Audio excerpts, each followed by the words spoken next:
Mula pa nung unang panahon, naunawaan ng ating mga ninuno ang kapangyarihan ng araw. Ramdam nila ang init nito at nakikita ang liwanag na dulot nito. Hindi lang basta pinagmasdan ng mga sinaunang kabihasnan ng araw. Ginamit nila ito para mapabuti ang kanilang buhay. Isa sa mahalagang gamit nito ay ang pagpapatuyo. Ang mga pagkaing inilagay sa ilalim ng araw ay mas tumatagal.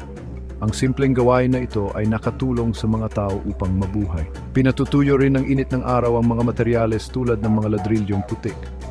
Ang mga ladrilyong ito ang ginamit sa paggawa ng mga bahay at iba pang mga istruktura. Nagbibigay din ng init ang sikat ng araw. Nararamdaman ng mga sinaunang tao ang pagkakaiba ng mga lugar na nasisikatan ng araw at mga lugar na may lilim. Kalaunan, ang mga tao ay nagdisenyo ng mga bahay upang masalo ang init ng araw. Sa sinaunang Roma, ang mga malalaking bintana ay nakaayos upang masulit ang sikat ng araw para sa init. Ipinapakita ng mga sinaunang halimbawang ito kung paano matagal nang umaasa ang mga tao sa enerhiya ng araw. Ang ika-19 na siglo ay isang mahalagang pagbabago. Sinimulan ng mga inventor na gamitin ang enerhiya ng araw sa mga bagong paraan. Hindi lang nila ito ginamit sa simpleng pagpapainit at pagpapatuyo. Ang kanilang mga imbensyon ang nagbigay daan para sa modernong teknolohiya ng solar. Isang mahalagang imbensyon ay ang solar-powered engine. Noong 1870, ang inhinyero na Francis na si Auguste Mucho ay nakabuo ng isang makabagong aparato. Ginamit nito ang sikat ng araw upang initin ang tubig at gumawa ng singaw.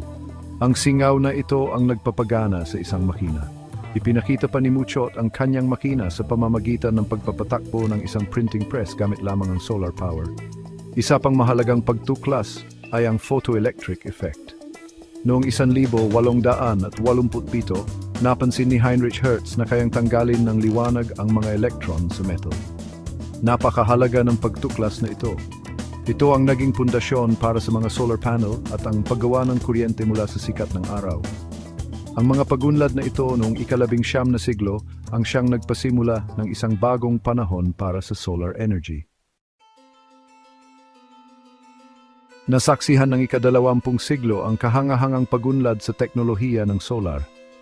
Malaki ang nayambag ng mga siyentipiko at inhinyero sa paggamit ng kapangyarihan ng araw. Sa panahong ito nabuo ang mga pangunahing teknolohiya na humuhubog sa industriya ng solar ngayon. Isa sa mga pinakamahalagang tagumpay ay ang paglikha ng unang practical na solar cell noong 1954. Ang mga mananaliksik sa Bell Laboratories ay nakabuo ng isang aparato na maaring direktang mag-convert ng sikat ng araw sa kuryente na may magamit na kahusayan. Ang inobasyong ito, batay sa silicon, ang nagbigay daan para sa mga solar panel na kilala natin ngayon. Habang umuunlad ang teknolohiya, ang gastos ng mga solar panel ay bumaba ng malaki. Dahil dito, mas naging abot kaya ang solar energy para sa publiko. Sinimulan ng mga tao na gamitin ang mga solar panel para sa iba't ibang aplikasyon. Mula sa pagpapagana ng mga bahay at negosyo hanggang sa mga satellite sa kalawakan, nagsimula ng umangat ang solar energy. Ngayon, ang solar energy ay patuloy na umuunlad. Paraming tao ang kinikilala ang kahalagahan nito sa pagharap sa pagbabago ng klima at paglikha ng isang napapanatiling kinabukasan.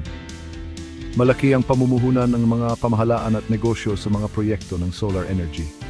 Ang pandaigdigang paglipat na ito patungo sa malinis na enerhiya ay nagbabago kung paano natin pinapagana ang ating mundo.